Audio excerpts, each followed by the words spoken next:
Hello guys, and welcome back to another cold episode. On today's episode, what is this? What is happening? Is this Duel Links content on this channel? What? No, I wanted to make this video for two reasons. One, I have a very important deck that I want to show you guys because I personally love the deck, and you could probably already tell by the title of this video, but I love me some Darklords. And Darklords currently no one is playing, rarely anyone is talking about them. They're not really any good, but I love them. I think that they're super fun, and I think that they can compete still, and I just think that not enough people are playing them. So I wanted to show this to you guys out there and say, hey, go play. Oh, I'm off center. Go play it. It's still super fun, it's still pretty good, and I'm going to show you how. And second, and more importantly, which is what I'm going to talk about right now, is Duel Links is probably at one of its best points for new players to join right now. So, first of all, a new world has just come out. Duel World Zexal. And what does this do? Well, it gives us a new summoning mechanic. So let's look at this deck. You got Gaga-Gas. Cool. But that's not what's important. What's important is these guys. The guys with the black borders instead of the purple or the brown or whatever this color is. I don't know what color this is. But these guys are super dope. It's a new summoning mechanic. It's super cool. It's XYZ. You overlay, you put one monster on top of another, and then you put the third monster on top of it, and bada bing bada boom, you got a new monster, and it's really cool. So there's an entirely new world. There's new missions to complete. As you can see, I'm still completing them, right? So that means even more gems. You got 3 new characters in Yuma and Astral as, I guess, one hero character, playable character thing, these guys. And then you've got Bronxstone and Tory Meadows. So there you go, 3 new characters, super good. And these new characters you can access and then level up, and as you can see in here, these 3 in particular are really good because they give you this card. Each one, when you level them up to level 11, they give you a super rare / ultra rare, and my game just is crashing. It gives you a super rare / ultra rare ticket that you can use to get any of these cards. That I think most of these are just like farmable cards from NPCs, but oftentimes if you're new to the game, you're not going to have the resources necessary to continuously farm out the characters and the legendary duelists to get some of this stuff. So you can just say you need a 3 of, or say you just need Archfiend's Call for your synchro deck. You can just yoink it up by leveling up one of these characters to level 11. Super good, super useful, right? Plus, if we look over here, oh, it's over here, on this side, on that side, I'm still getting used to the camera, on that side. If we look over on this side, you can see that, first of all, Turbo Duels are going on, super cool. Turbo Duels, I love them. It's just another way to play PvP duels, and you get 50 gems each day for playing it, which is basically a pack. Not much. It's nice, but it's not much, right? Then, you've got the special gift campaign, which allows you to get gems and other such stuff. That's pretty nice. But what's really important is you got the new world added.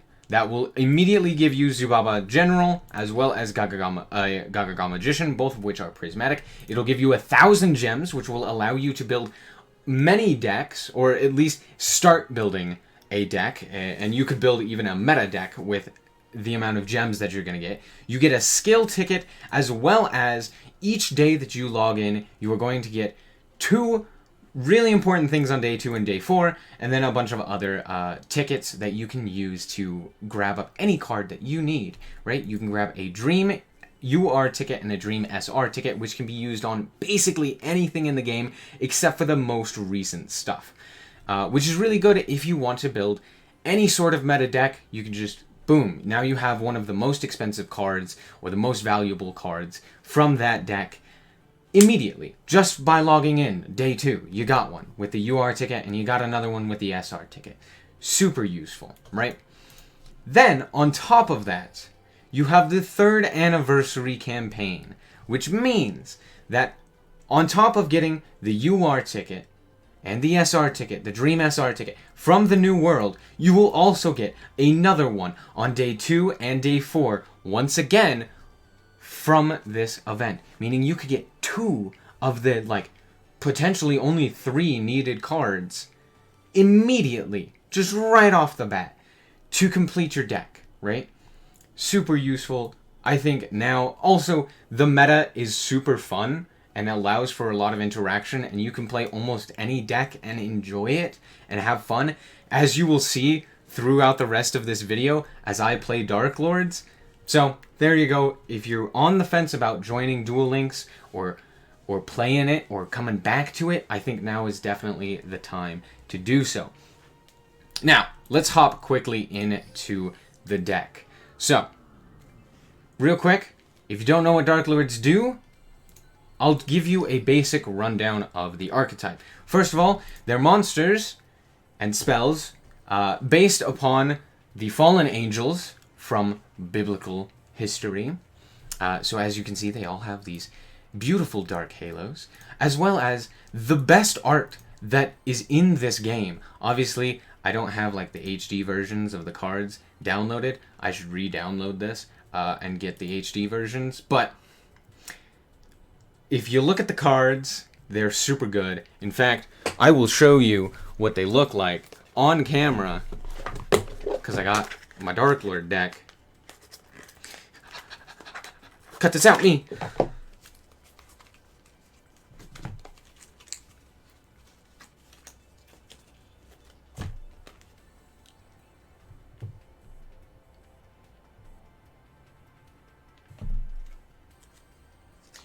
Hold on.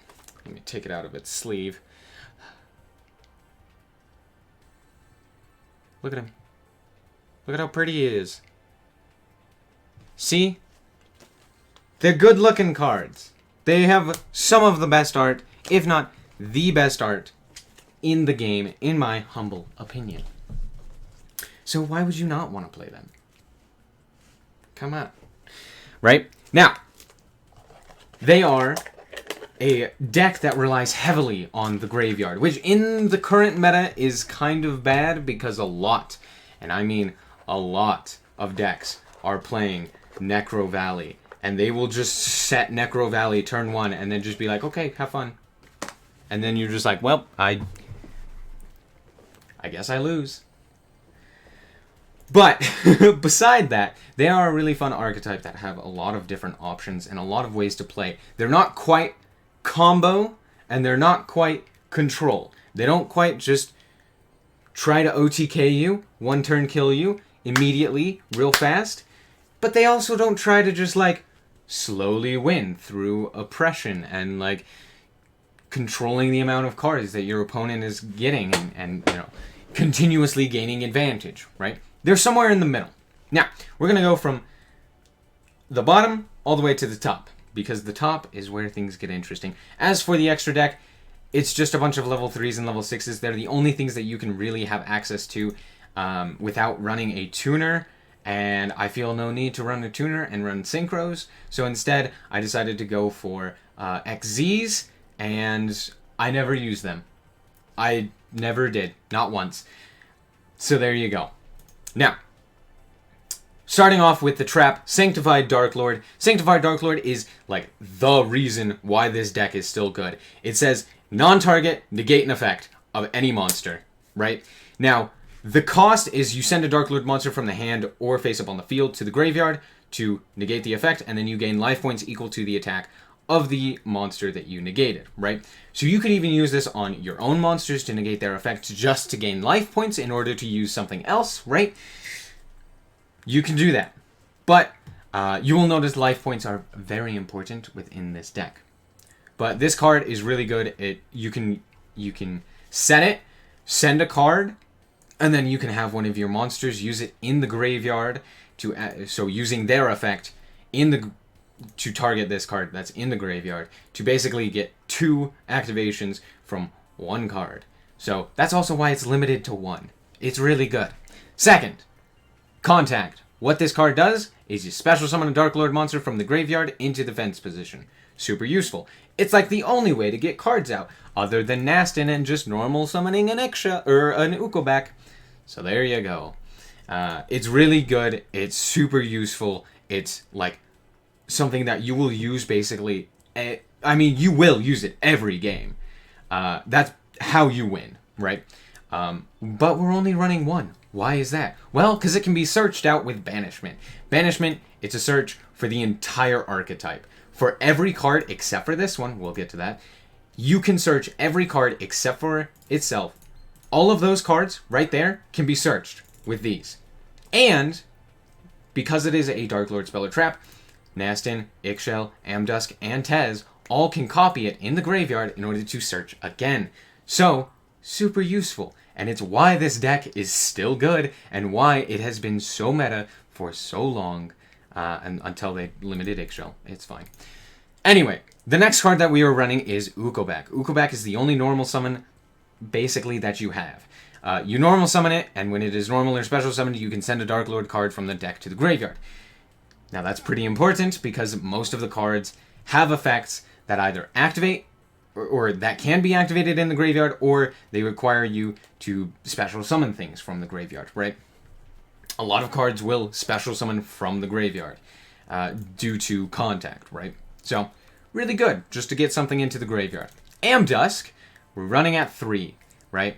We run 2 Ukulele just for consistency, because if you normal summon Ukulele, send something like Banishment, then you can grab it back or return it to your hand using Amdusk. All you need to do is send any other Darklord card to the graveyard to grab up any Darklord card in your graveyard.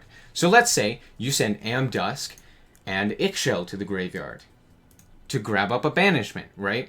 You could actually even send an Amdusk and a Banishment to then grab up a Banishment and just have the Amdusk in the graveyard.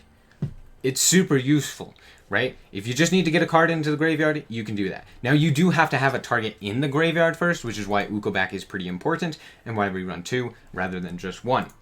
So, Amdusk, really good. It's a really good combo extender. It allows you to get cards back from the graveyard that you might need, and it's just overall really nice. 2800 defense, which all of your things are summoned into defense position with contact, so it's pretty good. 1800 attack isn't anything too special. Then, double Tez. Why do I run 2 Tez? Because I just want as many Darklord cards in this deck as I can, and I can't really run any more of anything else. If I ran more Superbia, it'd just be a brick. Tez, what this does is if any of your Darklord cards on the field would be destroyed, you can discard this card instead. So, say you have a full field. You got a Nastin, you got an Ixchel, you got an Amdusk, all on the field, and they go, I'm going to Black Rose the field and blow up the entire field. You can say no and just discard Tez. All of your monsters stay on the field, right? However, if they were to target each thing individually, so like say they Raikiri'd, they pop one of your cards, you discard Tez, and then they swing in for battle and destroy it that way, you wouldn't be able to protect it the entire turn. It's a 1 turn, or it's a 1 kind of destruction reprieve. Anyway, then we run triple Nastin. Why 3 Nastin? Most people I see run 2 Nastin. Also, I see most people only run 1 Tez. Now, Nastin is super important because he is another combo starter. What you can do is you can discard 2 other Darklord cards in order to special summon it. So, if you have a bunch of other random cards in your hand that's not very good, then you can just summon up Nastin, and boom, you got a body on the field. And sometimes that's all you need, is just to get that body onto the field to survive, and then you can draw into something like a Banishment, or a Contact, or a Tez, or, you know, a myriad of different things that could help you out, right? Then we have the first boss monster of the archetype in Darklord Morningstar, the one that I showed you that I have. I don't have it in, like, anything too special. But this card is really good. First of all, it can't be special summoned. So how do you get it out? Well, you tribute summon it. And if it's tribute summoned, you can special summon Darklord monsters from your hand and or deck up to the number of effect monsters your opponent controls. Meaning, it has one of the best effects in the game, because special summoning from the deck is insane. So you tribute summon 2 of your cards, and then you just get out, like, Tez, or Nastin, or Ixchel, or something like that, and just plop them down and be like, boom, what are you gonna do? Also, it has a second effect. It actually has 3 effects. While this card, while you control another Darklord monster, your opponent cannot target this card with card effects. That's actually super useful. It comes in handy quite a bit if someone wants to, like, enemy controller. Well, they're not going to get this guy, they're going to get something else. Because most of the time, they're going to have another effect monster, or, you know, you're going to have another Darklord on the field, right? And then, its third effect is once per turn, you can send cards from the top of your deck to the graveyard equal to the number of Darklord monsters on the field. So, minimum 1. But, what makes this so good, and why I run this card versus running to Desire or something like that, is because you gain life points equal to the number of Darklord cards sent to the graveyard. And, as you can notice, I only have 1 non-Darklord card, which means almost every time I will be gaining life points for this effect, which is very important. You will see when we start to do some duels how important that is. Superbia, you special summon it from the graveyard. You can target a fairy monster in the graveyard to special summon it. Really good. It's just another combo extender similar to Nastin. It just allows you to get more cards onto the field. It's kind of a win more card. Nastin is like a combo starter, and then Superbia is like a combo extender. Then we have Ixchel. Ixchel is limited as well because it is so very good. And it's the same reason why Contact's limited and why we're only running 1 of each. Is because they're very good. So what you can do is you can discard this card and a Darklord card to draw 2 cards. Really good. You get Darklords into the graveyard and you draw cards. It's super nice. So there you go. Then we have Darklord Desire. Now, Desire is the second boss monster of the archetype, which can't be special summoned, but you contribute 1 fairy-type monster rather than the 2 for Morningstar. You contribute 1 fairy-type monster, which is the entire archetype, and you can, instead of 2. And then once per turn, you can target a monster your opponent controls. This card loses 1,000 attack, and you send it to the graveyard. It does not destroy, it sends. That's pretty important. Plus, one of the combos that you will do is you will send cards to the graveyard to summon up Nastin. You will contact one of those cards, doesn't matter which one. You will contact them. You will search for Desire, or you will have Desire in the hand. You will tribute that card that you just summoned with Contact for the Desire. Then you will activate Desire's effect, sending to the graveyard, and then swinging in for lethal with Nastin and Desire, because Desire will then be at 2,000, so you'll have 2,000, or you will have 4,600 damage on field. Really good. It can be stopped by like any sort of back row, but it is still really good. Then, the last card that I want to talk about is Simorgh of Darkness, or Simorph of Darkness, however you're supposed to say this. This card is really good, because if you tribute a dark or wind monster, if you tribute summon a dark or wind monster, you can special summon this card either from the graveyard or from the hand. Right? So, what you can do is you can send it to the graveyard, or you can just have it in your hand. Either way, you tribute summon a Morningstar, you tribute summon a Desire, and you summon up this guy onto the field as well.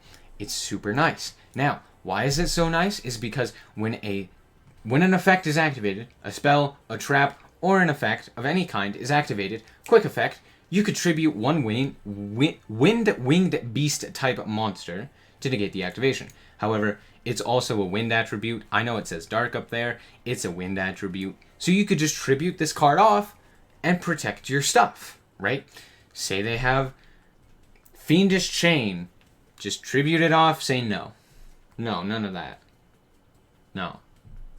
There you go. That's the deck. Also, we're running Destiny Draw so that we can just lose 2,000 life points with our own effects, and then just next turn draw into Banishment, or draw into Samorg, or anything like that. So that's the deck. Let's hop into some duels real quick. I want to do just like 1 or 2 duels. As you can see, I've already made King of Games playing exclusively this deck, and it's super fun. So let's hop into some games real quick, and let me show you, hopefully, let me show you the power of this deck. Also, as I mentioned previously, Turbo Duels are still going on, and if you want to see my deck profile for what I used to get as far as I did in the Turbo Duels, which is max rank, I think, then just like and comment down below to tell me that you want to see more content like this. Cool.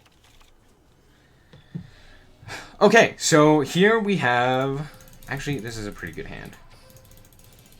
Because we can just send you to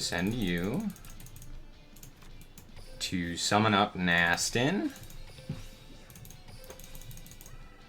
And then we can search with Nastin for Sanctified. And the reason I wanted to grab Sanctified rather than just sending it to the graveyard is because Ukulele in attack position is really bad. And so a good way to protect yourself from that is to send using the cost of Sanctified to basically get Ukulele off of the field. Oh, it's Lightsworn Dragons. Oh, yay. Lumina. Alright. Grab a card. Gonna be able to summon it. Discard a card. Solar Recharge. Oh, he grabbed Jet Synchron. Oh, fun. That's nice. He sent a Thunder Dragon Dark as well. Aloof Lupine. He probably has enough for Chaos Dragon Levianeer if he has in the hand. Thunder Dragon Hawk. Fun. Gonna be able to special summon the Dark to the field. Summons Raiden. Raiden send 2. That's fine. Sends a Thunder Dragon Duo. I'm guessing that he has a Chaos Dragon Levianeer in hand, or a Thunder Dragon Duo, or something along those lines.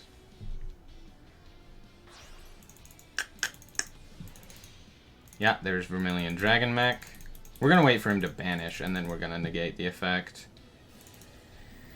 Thunder Dragon Dark's effect is going to activate. He's going to be able to search up a Thunder Dragon card, which he could grab up Duo here, and then I'm just kind of screwed. Oh, no, he grabs up Hawk. He's already used the effect of Hawk, so I'm guessing that he probably already has something else. That's nice.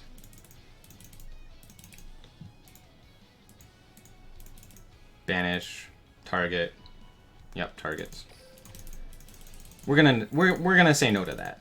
We're just gonna say no. We're gonna no.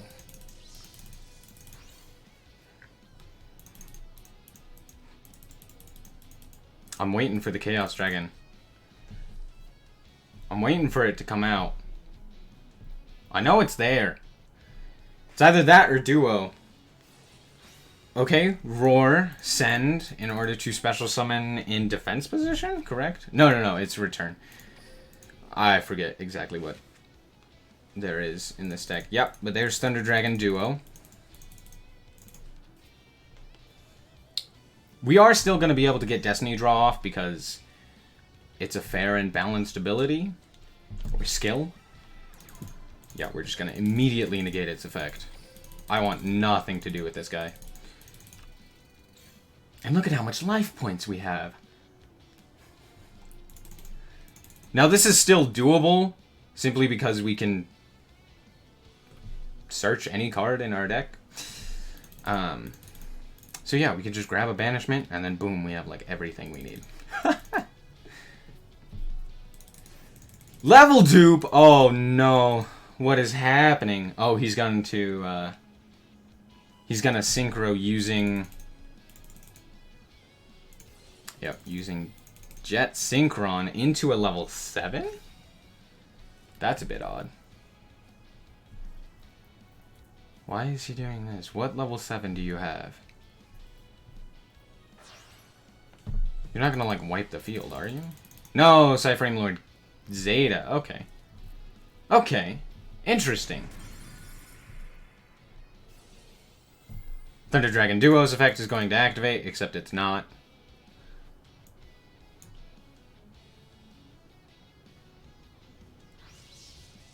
Yeah, no. No. Just no. Ha! You thought that you were gonna stop me from getting Destiny Draw? No, no. No, no. I still get it. Cause it's a stupid ability. It's a good card. It's a good one. Alright. Summon up Superbia. Superbia, summon up Nastin. Nastin is gonna get searching. Hey, guess what? I can still search. Alright, let's search for... Oh, what do we search for? I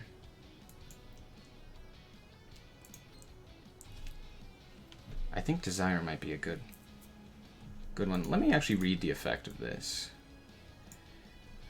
Once presented during your opponent's end phase, you can target one of your banners and place it on the top or bottom of the deck. Ah, I see. I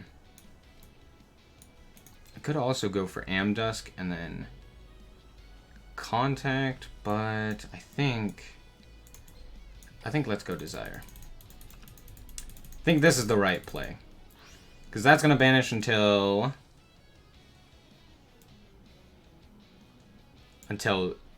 your next standby phase. We're going to send you to the graveyard. Goodbye. And then battle. And deal 2,000 damage. And we still have 6,500 life points. And our Nastin's going to come back and we can just contact whatever it may be. Whatever need be. I know he has the Hawk in hand. So he could discard that to special summon. Oh, the Melody of Awakening Drag. Fun. Oh, I love that card. It's a good card. Grabs 2 Chaos Dragons. I think that's over. I think that's game. I think it's I don't think I win because he could just summon both of them and I just lose. Cool. Oops. I hate that deck. I've never been a fan of Lightsworns. They have never been fun to me. Thunder Dragons are fine. But also that's a very pay-to-win deck because Chaos Dragon Levianeer. That's how you win, is Chaos Dragon Levianeer. So, anyway. Sartorius Kumar, I hate... Okay, I know I just said that I didn't like the other deck, but this one's even worse. Because Master of Destiny is just a... It's just a deck full of negates. It's just negate. It's just negate. And they're gonna return my card to the deck rather than allowing me to send it to the graveyard. This is fun. Contact. That's not bad. That's actually a pretty good draw. You're gonna negate the effect and destroy me, aren't you? Oh, you don't destroy. Are you going to try to negate my effect? You are. Fun. Fun. This is fun. I like this. What's happening here? It's good. Ow. Ow. Eggshell, fantastic. Yeah, we're just gonna do this. It's gonna get negated. Cool. Don't really care. 'Cause you wasted it.